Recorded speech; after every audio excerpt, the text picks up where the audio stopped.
Now let us see SN2 mechanism, that is substitution nucleophilic bimolecular mechanism. Now in SN2 mechanism, two molecular species, when we say molecular species, it can be a molecule or ion, and two molecular species take part in the slow rate determining step of the reaction. The SN2 reaction is a one-step reaction, means it contains only one transition state. You have seen earlier that SN1 reaction consists of two steps, and the slow step, that is the rate determining step, is the first step, which involves the breakage of the CCl bond in tertiary butyl chloride. Now, in SN reaction, that is substitution nucleophilic reaction, there is a substrate, that is the reacting organic molecule, and then the nucleophile. Usually a nucleophile will have a negative charge, and there are neutral molecules like water and ammonia which can also act as nucleophiles.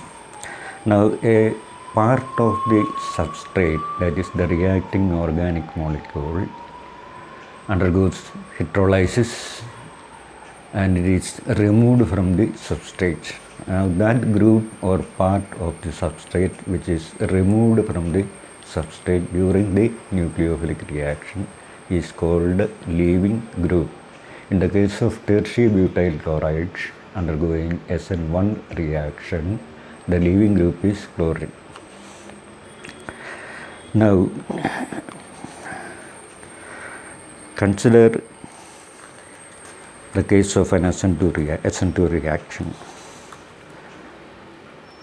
The difference between SN1 and SN2 reaction is that in SN1 reaction, a stable carbocation is formed during the rate determining step. Now, a substrate which cannot give a stable carbocation cannot undergo SN1 reaction. Such substrates usually undergo SN2 reaction.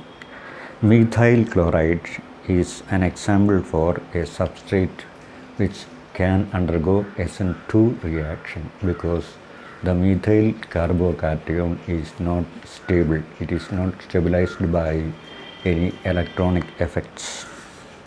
Consider the reaction between CH3Cl and OH negative. Now OH negative contain 3 lone pairs, and CH3Cl has a polar CCl bond, a delta positive charge on carbon and a delta negative charge on chlorine. Now the delta positive and delta negative charges will be of very small magnitude, say for example 0.2 negative and 0.2 positive. Now as the OH negative approaches the delta positive carbon, the lone pair is gradually shifted towards the carbon. As OH negative approaches, the lone pair also moves towards the carbon. And since lone pair is moving towards the carbon, its positive charge gradually gets neutralized. And simultaneously, the Cl group is gradually withdrawing the electron pair in the CCl bond, so that the magnitude of delta negative charge over chlorine increases and the magnitude of negative charge over OH negative decreases. Now the electron pair is pushed by OH negative towards the carbon, and the electron pair in the CCl bond is pulled by Cl. So it is a pushing and pulling process, and hence SN2 reaction is also known as a push-pull mechanism. Now as the lone pair approaches the carbon, the CH bond electron pairs are repelled by this lone pair. So they move in a opposite direction as shown by green arrows. Now this repulsion created by the lone pair and the bond pair causes shifting of the CH bonds, but there is a bond pair here, so there can be naturally a bond pair repulsion occurring. But since a lone pair repulsion is of greater magnitude than a bond pair repulsion, these groups are moved in this direction, moved backwards. The CH bonds are moved backwards, and again this is facilitated by the removal of the bonding pair towards chlorine. Now initially the potential energy of the system will be high because of the stretching of the CCl bond. During stretching, the length increases and hence potential energy increases.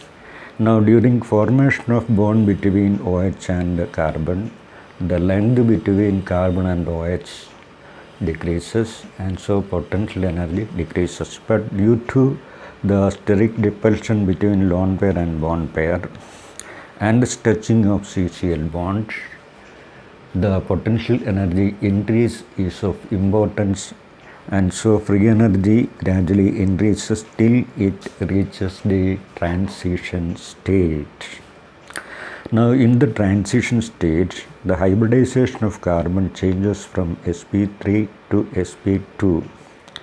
Now the orbital which is removed, the p orbital which is removed from hybridization will be remaining as a pure atomic p orbital, which will be holding the incoming OH group and the outgoing Cl group. Now since chlorine is withdrawing electron pair, the negative charge over chlorine gradually increases, and let it say increase to a value of say 0.8. Then the value of delta negative on OH should be 0.2 because the total negative charge of the system, that is the transition state, is -1. So 0.8 plus 0.2 is 1. So 1 negative charge. So the total charge should be 1 negative, and hence delta negative on oxygen should be 0.2 and delta negative on chlorine should be 0.8. Now in the transition state, we say the potential energy decrease due to formation of OH bond is equal to the potential energy increase by stretching of CCl bond and also the repulsion of the electron pair between the CH bonds and the electron pair donated by OH group.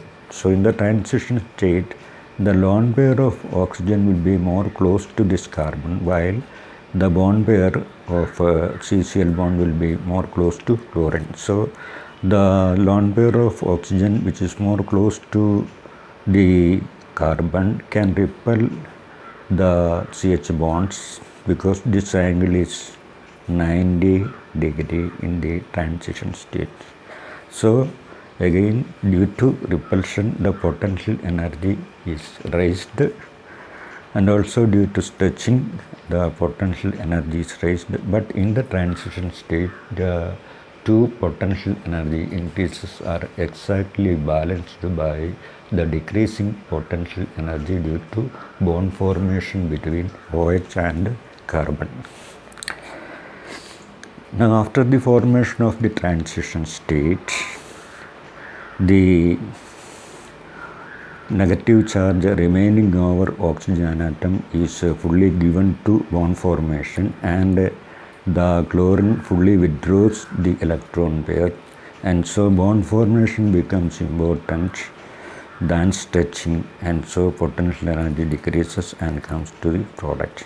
And the product here is methanol, where a CO bond is formed, and the reactant contains a CCl bond, and I told you earlier that chlorine provides a an orbital of larger size, a 3p orbital, hybridized 3p orbital, or a sp3 orbital belonging to the third shell, whereas oxygen provides an sp3 orbital belonging to the second shell, and the CCl bond is longer in length in methyl chloride than the CO bond in methanol. So the short bond has a high bond energy and a lower enthalpy than CCl bond. So the energy of the product will be, enthalpy of the product will be lower, and since entropies are nearly same for these two, we can say free energy of the product is lower than the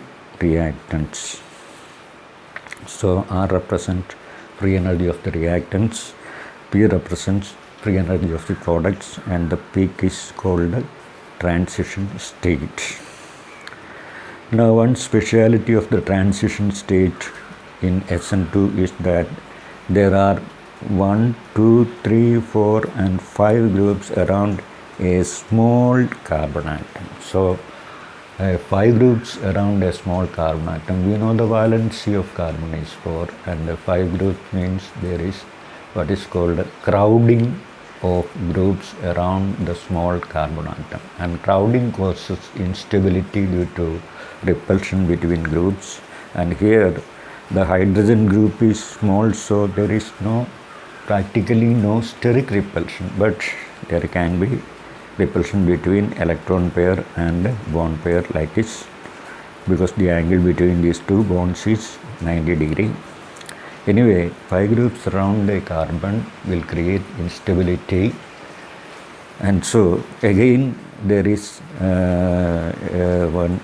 there are two Cl bonds and CH bonds which are in this touched condition. So 2 bonds are in this touched condition, means a high potential energy. So when we compare the SN1 transition state for the rate determining step and SN2 transition state for the rate determining step, in SN1 transition state there are only 4 groups around the carbon, whereas in SN2 transition state generally there are 5 groups around the carbon, and that can cause steric crowding, steric repulsion, steric hindrance, all are the same. And again there are 2 stretched bonds, so the total potential energy of an SN2 transition state will be high compared to an SN1 transition state. Suppose the same molecule is undergoing reaction by SN1 mechanism and SN2 mechanism, we can say the free energy of the transition state for SN2 mechanism will be high than the free energy for the SN1 transition state of the same substrate. And when free energy high, that means the energy of activation is high, and if energy of activation is high, then rate will be low. So for the same substrate undergoing both SN1 and SN2 reaction, we can say the SN1 rate will be high and the SN2 rate will be low because of the high energy of activation, or because of the high energy of the transition state of SN2 reaction due to crowding of groups. There are 5 groups around the small carbon atom, and again there are 2 stretched bonds, and the stretched bonds always possess high potential energy.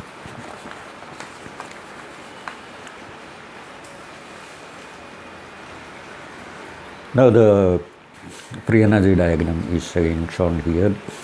The reactants, R is representing the reactants, TS for transition states, then delta F the energy of activation, and we know from the chapter on kinetics, rate is equal to K into concentration of the substrate, and K is equal to A by E raised to EA by RT, where EA is the energy of activation. Here delta F is same as EA, and as delta F increases means EA increases, A by EA decreases, so K decreases, and K decreases. As K decreases, rate decreases. So SN2 reactions generally show a low rate. Now, an example for a molecule which can undergo reaction by both SN1 and SN2 mechanism is isopropyl chloride, that is CH3, CH, CH3, Cl. Now we can say that the SN1 rate of this molecule will be higher than its SN2 rate because of the high free energy of the transition state for SN2 mechanism.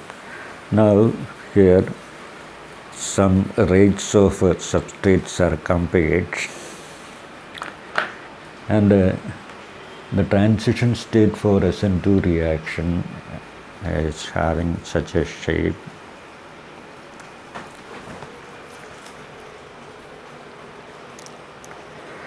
The three hydrogen atoms are shown here. This is the OH group and this is chlorine. Now the three hydrogen atoms lie in the same plane, so that these hydrogen atoms are at the corners of an equilateral triangle. Then this is the Cl group, this is the OH group. So there are 5 groups around the carbon, and there is what is called steric crowding. And for hydrogen, steric crowding is less. But again, this bond pair and this bond pair can repel. This bond pair and this bond pair can repel.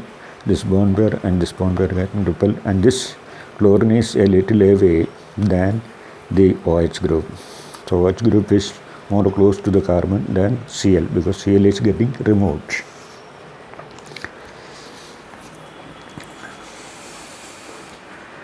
Now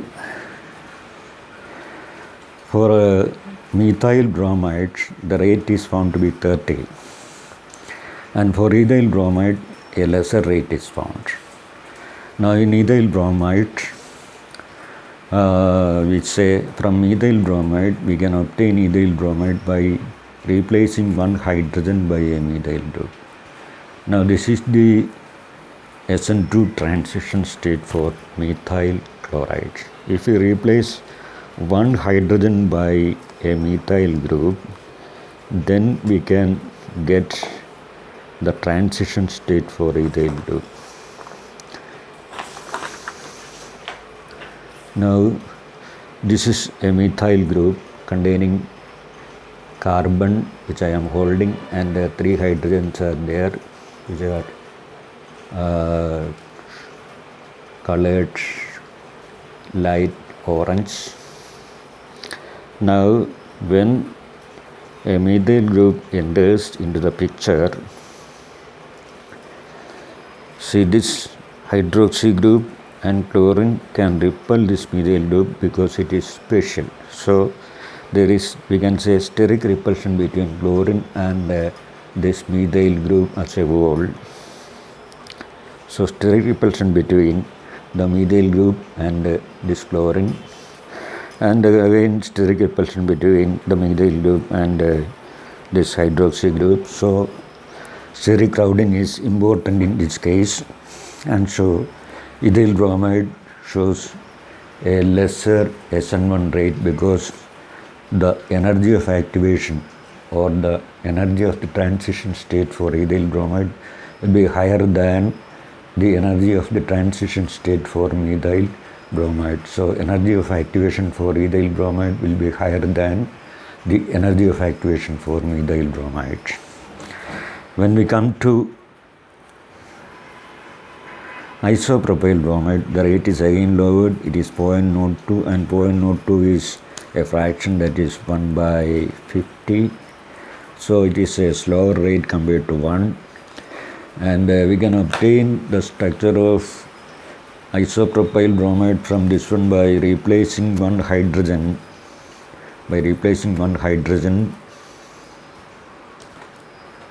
by another methyl group.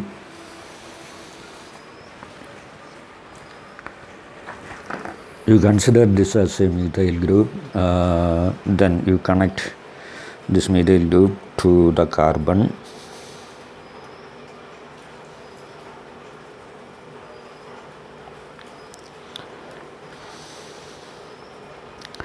So that the transition state is now highly sterically hindered because this methyl repelling this chlorine, this methyl repelling this chlorine, and again this methyl repelling this OH, and this methyl repelling this OH. So this is the SN2 transition state for isopropyl bromide. And here the energy of the transition state will be very high.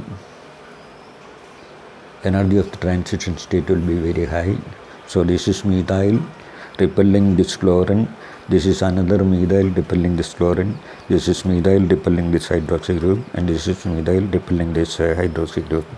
And so steric crowding is much more increased in the SN2 transition state for isopropyl bromide.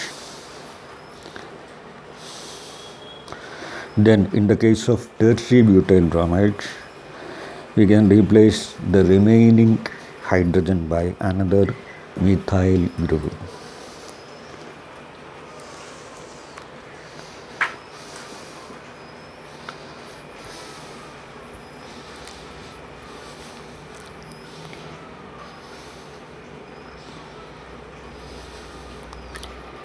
Now in this case, the transition state is very highly crowded, so that OH negative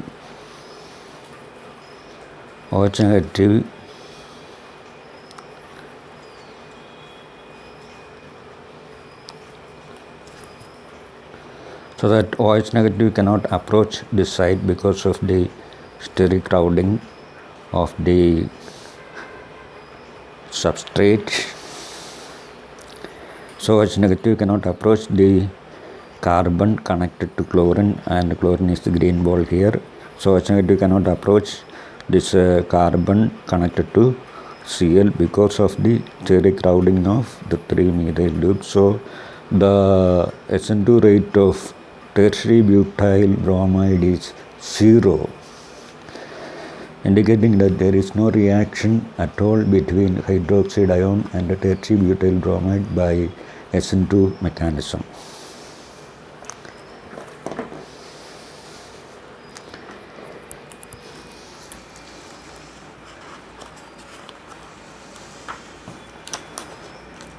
Now, for a given substrate, just the same alkyl halide but different halogen atoms. Say for example, Ri, Rbr, Rcl and Rf, where R is the same. The rate or reactivity order, that is the rate order, is given by Ri greater than Rbr greater than Rcl greater than Rf. Means the rate of SN1 reaction or SN2 reaction will be highest for Ri, and then comes Rbr, and then comes Rcl, and Rf has the least rate. And this is because of the bond energy decreasing in the order Cf greater than CCl greater than CBr greater than Ci. So Ci has the least bond energy, and during SN1 or SN2 reaction, the carbon to halogen bond is partially broken. So bond energy is an important factor in deciding the rate of the reaction during the formation of the transition state. Higher the bond energy, higher will be the energy of the transition state, because during the formation of transition state, the bond connected to the leaving loop is partially getting broken, and if bond energy is high, then energy needed for partial breakage will also be high. Now considering the stereochemistry of SN2 reaction. Now when OH minus approaches the carbon, I said these groups are driven backwards, and when Br removes completely from this structure, we get the groups completely in the opposite direction, so that the groups are, say, inverted during the formation of a product. And this is something like an inversion of an umbrella during strong wind. So this portion represents the umbrella, and that is inverted here, and this reaction leads to what is called the inversion. In fact, every SN2 reaction involve inversion in configuration. So inversion is the criterion for SN2 reaction, and again for SN1 reaction the criterion, stereochemical criterion, is racemization. We have seen it earlier, and here the product starting compound, that is substrate, is 2-bromo-octane, and this configuration has negative rotation, so it is minus 2-bromo-octane. Then during inversion we get plus 2-octanol, that is Br is replaced by OH and the configuration is inverted. So inversion in configuration is the criterion for a SN2 reaction. And again you should remember that inversion does not follow optical inversion also. Means if this is negative, then this need not be positive, because optical activity is a phenomenon in which the electrical properties of the molecule interacts with the electrical vector or component of plane polarized light, and this interaction decides whether it should rotate the plane towards the left or towards the right. By looking at a simple configuration, we cannot say it is dextro-rotatory or leo-rotatory. So that is enough. Thank you.